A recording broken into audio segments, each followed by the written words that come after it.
Bien sûr, de crypto, les infos crypto pour ceux qui n'ont pas le temps. Tout le monde attend cette news pour que le marché crypto, bourse, parte très très fort. Mais c'est l'inverse qui se produira, les gars. On va parler de ça ce matin parce que j'en ai marre de voir beaucoup de conneries et je vais vous montrer exactement ce qui s'est passé dans le passé pour que vous fassiez une idée, votre propre opinion.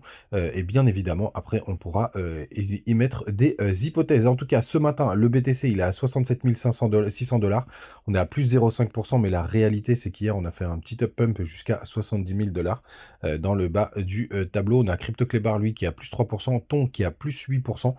Si on va dans la deuxième partie de tableau, on a Link et Dot qui sont en positif 2,5% environ. On a Uni qui prend un joli 7%, PP qui est dans le rouge, mais il avait performé hier, FED qui prend 7,6%. Belle perf, pareil pour STX, on a XMR, lui, qui perd 3%.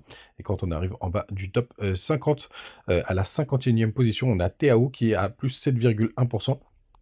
Mais il s'était tellement fait défoncer, on est quand même qu'à 338 $, donc une sacrée correction quand même depuis quelques jours. Du côté de notre ami BTC, je suis en monthly, mais c'est pas du tout le monthly que je veux vous montrer, ce sera pour après, pour le coup, et sur une autre, un autre graphique. On va juste regarder le semainly, juste pour vous montrer qu'on n'a toujours pas breaké cette trendline, hein. Bien évidemment, c'est une bougie, on commente une bougie qui n'est pas du tout clôturée, donc ça veut rien dire.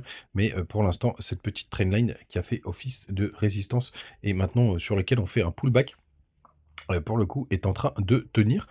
Pendant ce mouvement, on n'a pas été chercher les stops jusqu'aux 67 400 $. Donc moi, je serais quand même pas surpris que ça y est, on a trouvé notre point bas, hein, parce qu'on a quand même pas mal liquidé avec cette petite mèche. Juste là, on a été chercher pas mal de stops.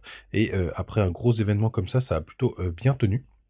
Donc on va voir bien évidemment ce que ça va donner. On a fait le pullback sur la trendline. Si on fait un joli W juste là, ce serait plutôt pas mal. En plus sur le RSI, on a à peu près la même chose qui peut se raconter puisqu'on est sur la zone 50.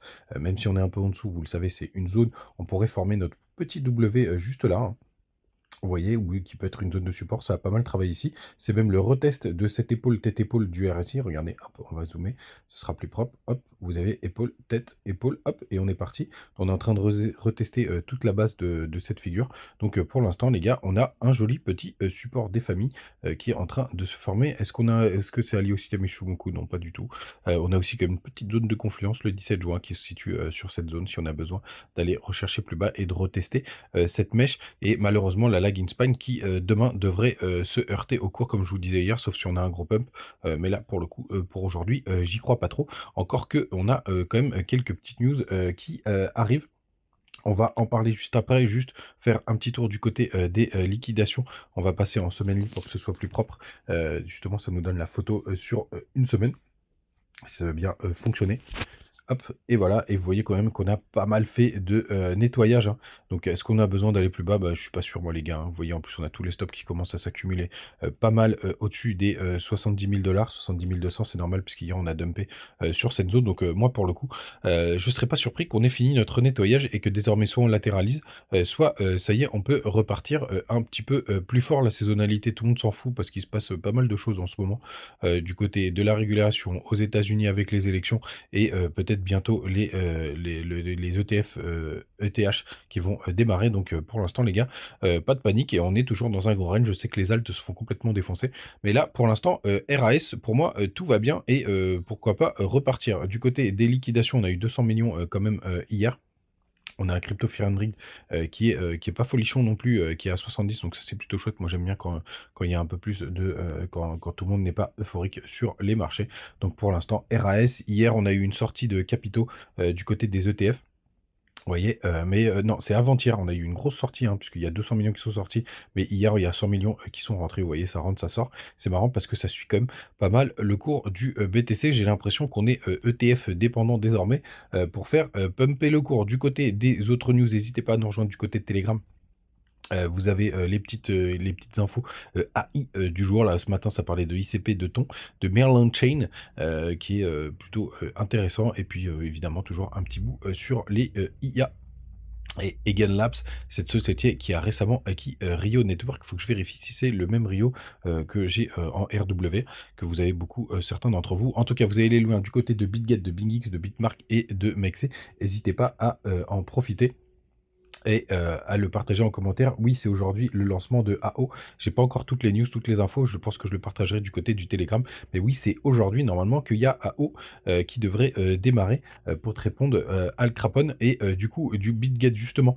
Parce qu'hier, il y a eu le listing de EMT. Je suis vraiment dégoûté. Je vais vous expliquer pourquoi. Pour ceux qui me suivent depuis un moment, EMT, moi je l'avais farmé. C'est un airdrop que j'avais farmé. En fait, c'est une boîte mail décentralisée avec votre adresse de wallet, merde, c'est sorti, bon, c'est pas grave, votre adresse de wallet, et pour le coup, bah, j'avais fait le airdrop, mais sur, sur ma boîte qui a été, enfin, sur pour mon compte qui a été piraté, donc j'ai pas pu récupérer les informations, mais donc du coup, c'est une boîte mail décentralisée, et ça fait une performance de malade, j'ai failli rentrer dessus hier, quand je l'ai vu, on était encore à 0,04, 0,4, hein, donc quasiment x10 depuis, bon, en tout cas, moi, je rentre pas là-dessus, c'est beaucoup trop vertical. Il y a eu énormément de volume.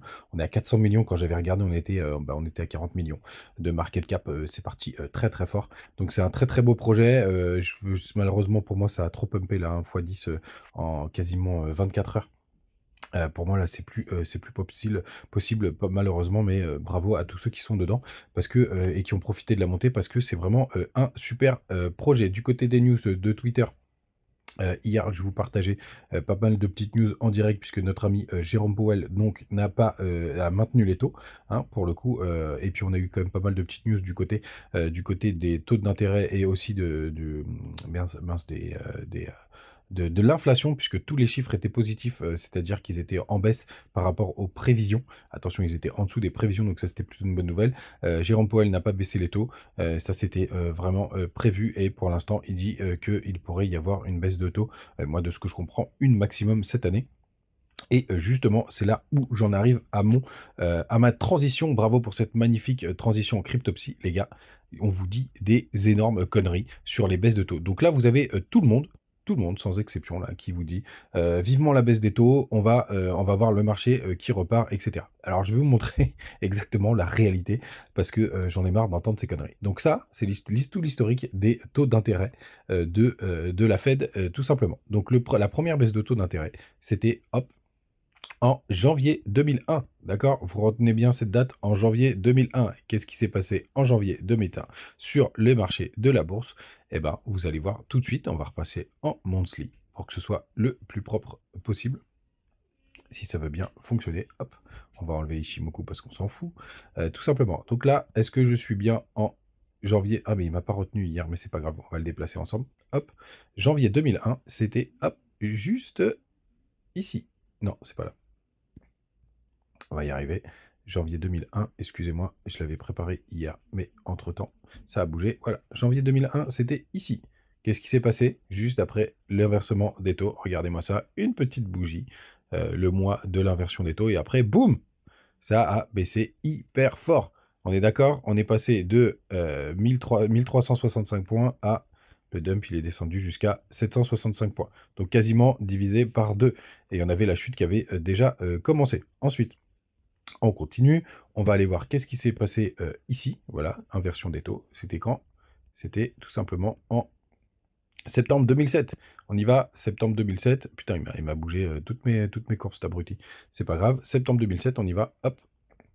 Septembre 2007, c'est là. Qu'est-ce qui s'est passé en septembre 2007? Regardez, magnifique, petite bougie verte. Le mois suivant, effectivement, il y a eu un petit pump. Et après, boum, on s'est fait défoncer. Je crois que c'était l'époque, des subprimes juste là. Ça, ouais, ça, pour moi, ça c'est la crise des subprimes. Et là, c'était la bulle Internet. Et boum, on est parti à la cave. On est passé de 1500 points à 667 points. Donc ça fait une baisse de, je crois que doit faire 60% de baisse sur le marché, sur le SP500. Ok, dernière baisse des taux, c'était pendant le Covid. Il me semble, non, c'était juillet 2019, donc c'est pas le Covid, je vous dis n'importe quoi. Décembre 2018. Décembre 2018, inversement des taux. Hop, qu'est-ce qui s'est passé en décembre 2018?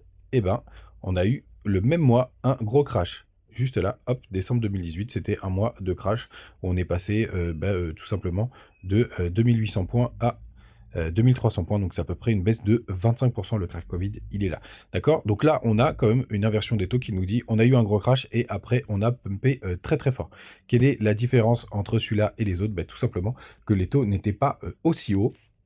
Donc, tout simplement, c'était une petite baisse de taux puisqu'on était monté à 2,5 et après on est redescendu à 0,25. Donc, c'était une petite baisse de taux alors qu'ici, on était sur une grosse baisse de taux, hein, puisqu'on était à des taux terrés à 6,5. Là, on était à peu près à 5,25 et là, aujourd'hui, on est à 5,5. La grosse différence, les gars, avec cette inversion des taux, c'est qu'ici, on a un aplat. C'est-à-dire que pour l'instant, ça fait quelques mois qu'on maintient les taux d'intérêt. Et quand on regarde tout l'historique, c'est jamais arrivé par le passé. Par contre, ce qu'on peut se dire aussi, c'est qu'on a des taux d'intérêt qui sont hyper hauts. Donc, si on a des taux d'intérêt qui sont hyper hauts, ça veut dire qu'on devrait potentiellement ressembler plus à ce qui s'est passé en 2007 et en 2001. Et donc, ça voudrait dire qu'on pourrait avoir tout simplement un crash. Donc, quand j'entends tout le monde dire, quand on va voir la baisse des taux, il y a le marché qui va repartir à la hausse, les gars, c'est des conneries. On n'en a aucune idée. Les deux fois il y a 3 backtests, il y a 3 fois où on a eu un magnifique crash, une fois où il y a eu un crash sur le mois et après on est reparti, mais c'était des taux qui étaient montés à 2,5. Donc, il n'y a rien qui nous dit tout simplement qu'on va voir un pump des familles quand on va partir, quand on va voir l'inversion des taux. C'est pour ça que je ne suis absolument pas pressé parce que pour moi, c'est plutôt une épée de Damoclès. Et je vais vous dire un truc, il y a tout le marché, sans exception, qui s'attend à un pump d'anthologie avec l'inversion des taux. Franchement, depuis quand le marché, enfin depuis quand la majorité des personnes auraient raison. Alors ça peut être autoréalisateur et que tout le monde ce soit un signal d'achat et commence à déclencher des achats, mais moi je suis hyper dubitatif, donc je pense aujourd'hui, personnellement, c'est une hypothèse, que s'il y a une baisse des taux d'intérêt, le jour où il y aura une baisse des taux d'intérêt, on risque tout simplement d'avoir un joli petit crash dans le mois même ou dans les 2 mois maximum. Tout simplement, ou à minima, une grosse correction. Donc les gars, attention à ce qu'on vous raconte. Pour moi, c'est un tas de conneries. N'hésite pas à me dire ce que tu en penses en commentaire, hein. Moi, c'est toujours intéressant d'avoir votre avis. On se retrouve bien sûr demain matin, comme d'habitude. Et n'hésitez pas à utiliser les petits bonus, Bitmark, BitGet, BingX. Tout ça c'est fait pour vous et un petit peu pour moi, bien entendu. Ça fait vivre la chaîne. À demain les gars, ciao!